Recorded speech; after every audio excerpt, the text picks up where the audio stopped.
You're watching the Kop TV, the voice of football's most famous stand.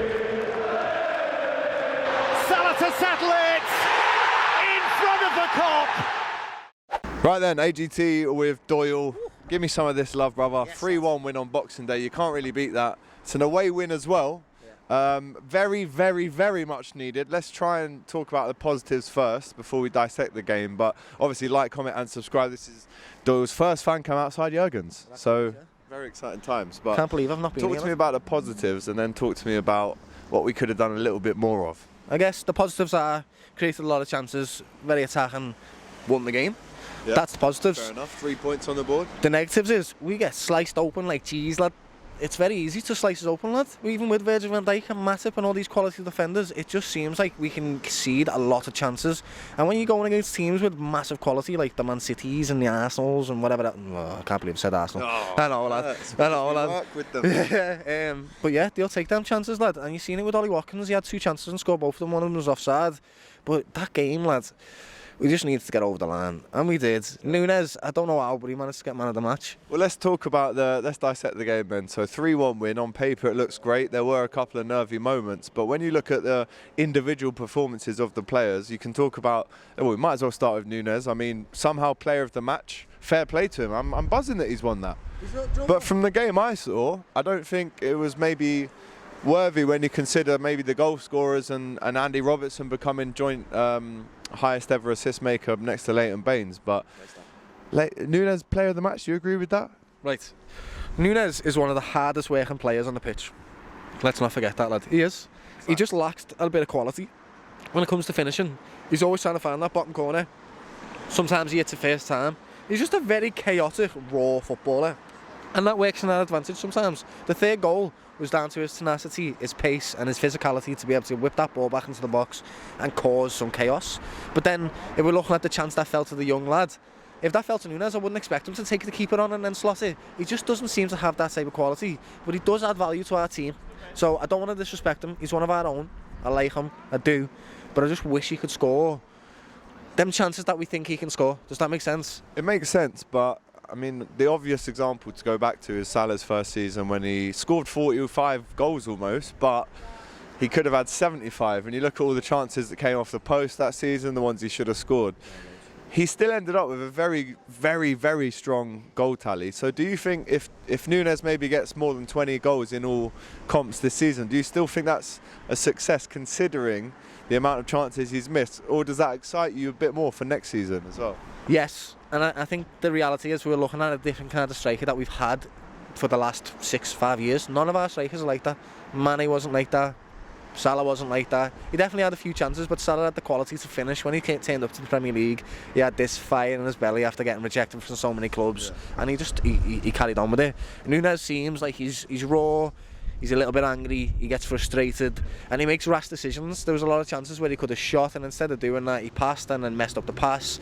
But he's always there, and that's what you want, isn't it? I guess when you're winning a game, you don't want someone to pull off and start letting them come into our half and play the game. He does push the back line a lot, and he's good at that. So I want him in our team, and I reckon 20 goals a season is a success, without a doubt. He's got 9 at the minute. So if he gets 11 more, we've still got the Champions League, FA Cup, Premier League, obviously. Can he...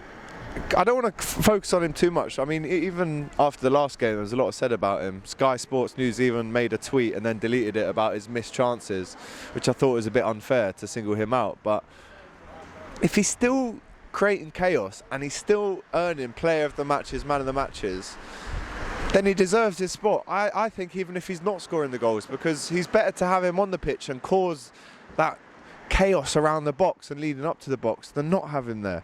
And I think once he sorts out the goal issue, which I don't think is an issue really, I actually think if you think about it, Mario's just turned up, by the way. This is the first time Mario and Doyle have ever actually met each other, which is going to be a beautiful moment.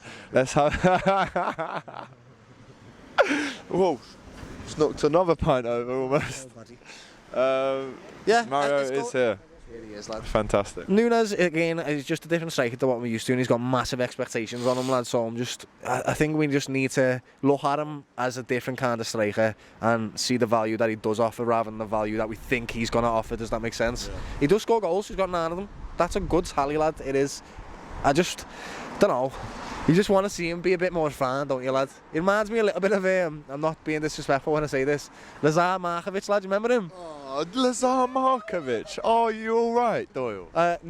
No, I don't feel it. No. Do you know what I mean? He's very raw and has wonderful movements and all that type of stuff, and he's fast and physical and all that type of stuff. But I keep saying but, and I don't need to say but. He offered value today and won man of the match. So well done. Let's Nunes. talk about the goals, right? Salah, amazing assist by Robertson. Salah now becomes equal with Steven Gerrard on goals scored for Liverpool, 175, unbelievable. Before we go into half-time, Van Dijk, little swipe shot with left foot across the box, lands in the bottom corner. Great finish from Salah as well, but then they get back into it. Ollie Watkins scores. You mentioned he scored an offside goal as well. Do you think that maybe woke us up a little bit to not lose this game? It seemed like we said it during the game, didn't we? We were going to have to concede to play again. That's what it seemed like we were doing. Don't know why Liverpool are doing that this season. It seems like our game management is a little bit off. We're great when we want to throw the intensity at the game. We'll score goals. That's our saving grace at the moment, is that we score goals. And that's what you need to win football games. But we just concede too many, lads. Michael Owen, but yeah. Michael Owen there. You need to score goals. Yeah, man, if you don't score goals, you don't win games. Of course. But listen, 3 points in the bag. It's a win on Boxing Day. Almost, if not the biggest day in the football calendar. I'm buzzing that we've won. Now we've got to follow up with a home win against Leicester. A great pleasure to have you here. You know, in Liverpool, in Jurgens for Boxing Day. Just to even see this close to Christmas. You're my family anyway, but it's wicked to have you here, bro. And yeah, I think you're doing some player ratings of Mario. I don't think he's watched the game, so he's going to be asking you for player ratings, and you're going to be honest. So that was a beer burp. Anyway, enough from me. Take care. We'll see you soon. Like, comment, and subscribe. All the best. Thanks for watching the video, guys. Remember to like, comment, and subscribe to the Kop TV, the voice of football's most famous stands, for a lot more Liverpool content. Remember to check out our Shopify store for this beauty and much more. It's the new Luchito's Way Diaz t-shirt based on Luis Diaz and Carlito's Way. It's out now, designed by Rubi. And there's going to be so many more. There is. Make sure you're involved. Go and buy this now and use the Kop TV 15 for a little discount if you want.